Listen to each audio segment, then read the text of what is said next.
वोटों की चोरी और बिहार में एसआईआर को लेकर विवाद थमने का नाम नहीं ले रहा है। अब इन दोनों मुद्दों पर गंभीर सवाल उठने लगे हैं। विपक्ष वोटों की धांधली को लेकर चुनाव आयोग पर जमकर निशाना साध रहा है, तो वहीं चुनाव आयोग भी खुद अपने बचाव में उतर आया है। विपक्षी इंडिया गठबंधन ने चुनाव धांधली का आरोपों को लेकर चुनाव आयोग के खिलाफ धावा बोल रखा है। ऐसे में विपक्ष के आरोपों पर चुनाव आयोग लगातार अपनी सफाई पेश कर रहा है।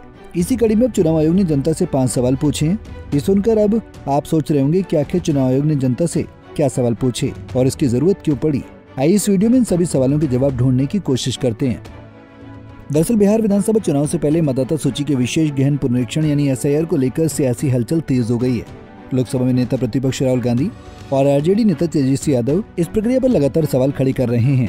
विपक्ष का आरोप है कि एसआईआर के जरिए गरीब, दलित और पिछड़े वर्ग के लोगों के वोट छीनने की कोशिश हो रही है। ऐसे में वोट चोरी और एसआईआर के खिलाफ राहुल गांधी वोटर अधिकार यात्रा निकाल रहे हैं।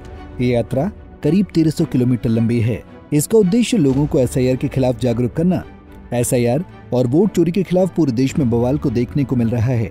अब आम लोग भी विपक्ष के साथ चुनाव आयोग से सवाल पूछ रहे हैं। राहुल गांधी और विपक्ष का मानना है कि चुनाव आयोग और भाजपा के बीच मिलीभगत है और एसआईआर की प्रक्रिया इसी का हिस्सा है। ऐसे में विपक्ष के आरोपों के बीच चुनाव आयोग ने अपनी सफाई पेश की और जनता से 5 सवाल पूछे। ईसीआई ने जनता से पूछे 5 सवाल। एसआईआर पर देश में बवाल के बीच चुनाव आयोग लगातार सफाई पेश कर रहा है। बता दें कि मुख्य चुनाव आयुक्त ज्ञानेश कुमार ने एसआईआर का बचाव करते हुए कहा है कि ये प्रक्रिया मतदाता सूची को अधिक सटीक और साफ बनाने के लिए जरूरी है। उन्होंने जनता से सहयोग की अपील करते हुए 5 सवाल पूछे। पहला सवाल, क्या मतदाता सूची की गहन जांच होनी चाहिए? दूसरा सवाल, क्या मृतकों के नाम हटाए जाने चाहिए? तीसरा सवाल, क्या दोहरे नाम एक जगह होने चाहिए? चौथा सवाल, क्या स्थानांतरित लोगों के नाम हटाए जाने चाहिए? 5वां सवाल, क्या विदेशियों के नाम हटाए जाने चाहिए? चुनाव आयोग का कहना है कि अगर इन 5 सवालों का जवाब हाँ है तो लोगों को चाहिए कि वो इस काम में मदद करें, जिससे निष्पक्ष और भरोसेमंद चुनाव सुनिश्चित हो सके। चुनाव आयोग ने इन सवालों के जरिए समझाने की कोशिश की है कि मतदाता सूची को दुरुस्त करना सभी नागरिकों की जिम्मेदारी है और इसमें सबका सहयोग जरूरी है।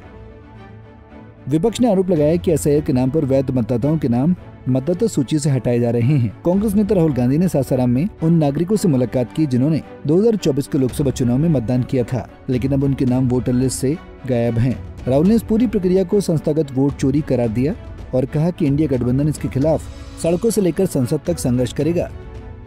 बहरहाल बिहार की मौजूदा सियासी जंग में एसआईआर और मतदाता सूची का मुद्दा एक अहम चुनावी रणनीति का हिस्सा बन गया है। राहुल गांधी और तेजस्वी यादव की संयुक्त यात्रा 1 सितंबर को पटना में समाप्त होगी। ऐसे में सुप्रीम कोर्ट में भी एसआईआर के मामले पर सुनवाई जारी है। सुप्रीम कोर्ट ने पिछले फैसले में चुनाव आयोग को 22 लाख मृत मतदाताओं के नामों को सार्वजनिक करने का फैसला सुनाया था।